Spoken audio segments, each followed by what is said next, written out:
जीवन में असंभव कुछ भी नहीं है, जब जागो तभी सवेरा। अगर आपको ऐसा लगता है कि आपने अपने जीवन में बहुत से गलत काम किए हैं और अब इन सब गलत कामों को सुधारने का कोई विकल्प नहीं है, तो आपको गौतम बुद्ध की ये कहानी एक बार अवश्य सुननी चाहिए। तो चलिए कहानी शुरू करते हैं। एक बार गौतम बुद्ध श्रीवस्ती के एक गांव में भिक्षाटन के लिए पहुंचे थे। जब वे गांव में प्रवेश करते हैं तो वे देखते हैं कि गांव में बहुत सन्नाटा है। दूर दूर तक कोई भी व्यक्ति नजर नहीं आ रहा है। बुद्ध गांव के पहले घर के द्वार पर जाते हैं और कहते हैं, भिक्षाम देहि, परंतु कोई भी बाहर नहीं आता है। बुद्ध दूसरे द्वार पर जाते हैं, परंतु कोई दरवाज़ा नहीं खोलता है। तीसरे द्वार पर जाते हैं, परंतु उस द्वार से भी कोई व्यक्ति बाहर नहीं आता है। फिर अचानक से एक द्वार खुलता है, उसमें से एक व्यक्ति बाहर आता है। वो बुद्ध का हाथ पकड़कर जल्दी से उन्हें अंदर ले जाता है और कहता है, क्षमा करें बुद्ध, पर इस समय आप बाहर नहीं जा सकते हैं। अंगुलीमाल को श्रीवस्ती की सीमा पर देखा गया है। सभी गांव वाले उससे डरे हुए हैं। डर के मारे उन्होंने अपने घर के खिड़की दरवाजे बंद कर लिए हैं और घर में डरे हुए बैठे हैं। बुद्ध उससे पूछते हैं, कौन है ये अंगुलीमाल और लोग उससे इतना क्यों डर रहे हैं? उस व्यक्ति ने कहा, अंगुलीमाल एक राक्षस है। उसे जो भी मनुष्य मिलता है, स्त्री, पुरुष, वृद्ध, बालक, यहाँ तक कि सन्यासी भी, वो किसी को नहीं छोड़ता है। बुद्ध पूछते हैं, क्या वो ये सब धन के लालच में करता है? व्यक्ति कहता है, नहीं, वो ये सब धन के लालच में नहीं करता है। वो जब भी किसी आदमी को मारता है तो उसकी अंगुली काटकर अपने गले की माला में लगाता है।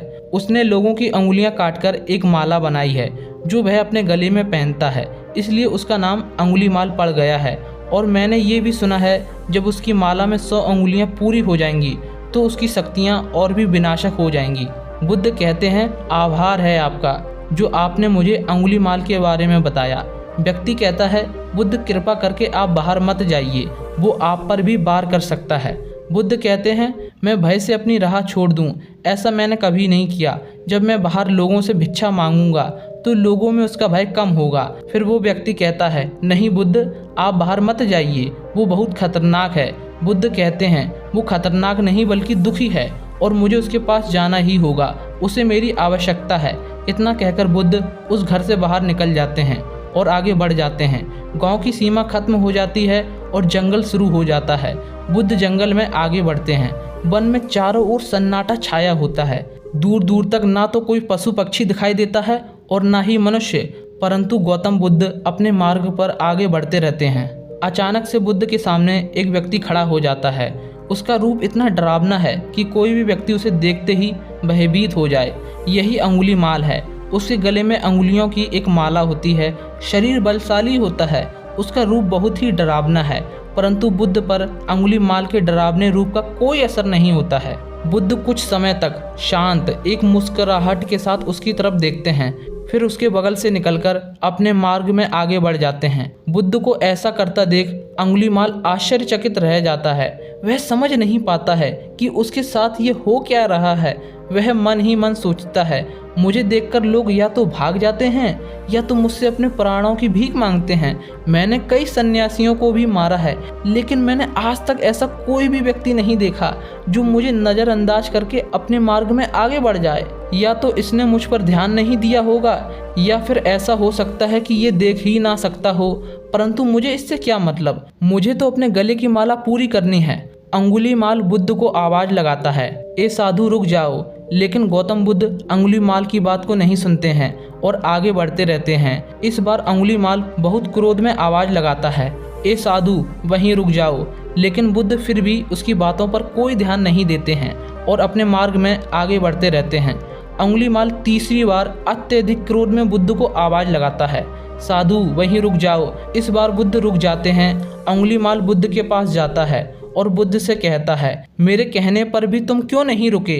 तब बुद्ध कहते हैं, मैं तो बहुत पहले ही रुक चुका हूँ, तुम ही चलते जा रहे हो। अंगुलीमाल ये समझ नहीं पाता है कि बुद्ध क्या कह रहे हैं, लेकिन वह इतना जान जाता है कि सामने वाला व्यक्ति उससे तनिक भी नहीं डर रहा है। अंगुलीमाल बुद्ध को डराने के लिए चिल्लाकर कहता है, ए साधु, तुम्हें मुझसे डर नहीं लग रहा है क्या? मैं आदि मानव हूँ, तुम्हें मुझसे भय लगना चाहिए। बुद्ध कहते हैं, नहीं, तुम मानव हो। बुद्ध की ये बात अंगुलीमाल के हृदय पर लग जाती है। पहली बार उसे किसी ने मानव कहा था, लेकिन अंगुलीमाल बुद्ध की ये बात नकारने का प्रयास करता है और बुद्ध से कहता है, ए साधु, तुमने ये क्यों कहा कि तुम कब के रुक चुके हो और मैं चल रहा था? बुद्ध कहते हैं, मैं बहुत पहले ही रुक चुका हूँ, अर्थात मैंने ऐसे बुरे कृत्य करना बहुत पहले ही छोड़ दिए हैं। सबके दिलों में तुम्हारे लिए प्रेम होगा अगर तुम उन्हें करुणा से देखो। बुद्ध की ये बात अंगुलीमाल के हृदय पर एक बार फिर से चोट कर जाती है, परंतु वह दोबारा से बुद्ध की बातों को नकारने का प्रयास करता है। इस बार वह और भी क्रोध में भरकर बुद्ध की गर्दन पर तलवार रख देता है और चिल्लाकर कहता है, नहीं, ना तो मानव में प्रेम है और ना ही करुणा। मानव में सिर्फ छल और कपट है, इसलिए मैं सबको मार दूंगा, किसी को भी जीवित नहीं छोड़ूंगा। बुद्ध कहते हैं, तुम्हें लोगों ने बहुत दुख दिया है। मनुष्य क्रूरता अज्ञानता के कारण ही करता है। ईर्ष्या, द्वेष, मोह, माया, ये सब अज्ञानता के कारण उत्पन्न होता है, लेकिन वह मानव ही है जिसमें दया, करुणा, प्रेम और ज्ञानता का उदय होता है। हे अंगुलीमाल, अगर इस संसार में क्रूर और निष्ठुर लोग हैं तो प्रेमी और दया भाव लोग भी हैं। बस तुम्हें अपने आँखों से इस अंधेपन की पट्टी को हटाना होगा जिसके कारण तुम्हें सिर्फ बुराई दिखाई दे रही है। बुद्ध के शब्दों को सुनकर अंगुलीमाल का खुद पर से संयम हट जाता है। पहली बार वह खुद को इतना कमजोर महसूस कर रहा था। वह कोशिश तो करता है क्रोध करने का, लेकिन कर नहीं पाता है। वह क्रोधित होने का नाटक करके बुद्ध से कहता है कि तुम और व्यक्तियों जैसे नहीं हो।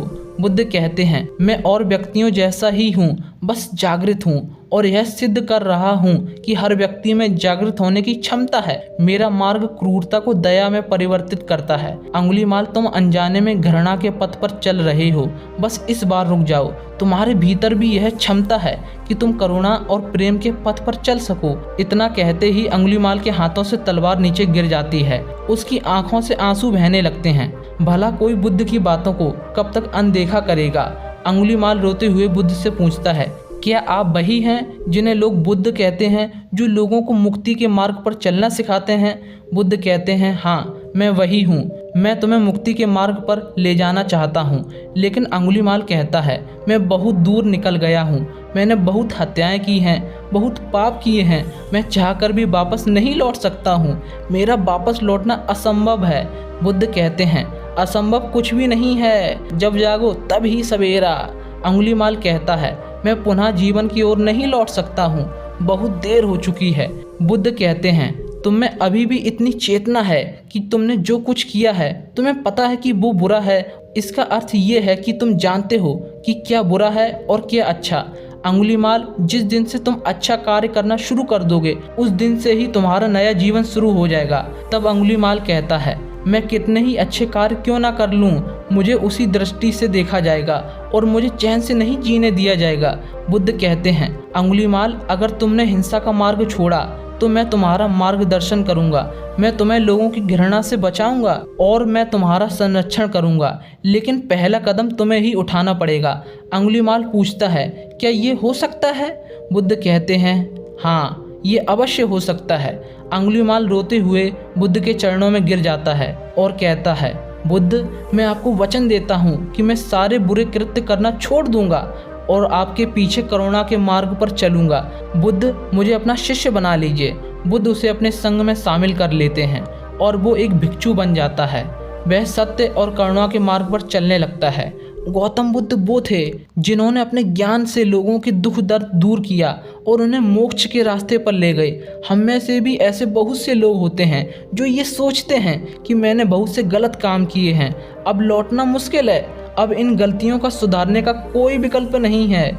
इस पर गौतम बुद्ध कहते हैं, चाहे अब तक आपने कितने भी गलत काम क्यों ना किए हों, लेकिन आपके अंदर अभी भी चेतना है कि आप अच्छे तथा बुरे की पहचान कर सकते हैं, तो आप उन बुरे कामों को छोड़ सकते हैं और इस विचार के साथ आगे बढ़ सकते हैं कि अब मुझे लोगों का भला करना है, मुझे सत्य के मार्ग पर चलना है। तो लोग आपको प्रेम और सम्मान की नज़रों से देखेंगे और आप स्वयं ही बुद्ध के मार्ग पर चलने लगेंगे। आप एक बार कदम तो आगे बढ़ाइए।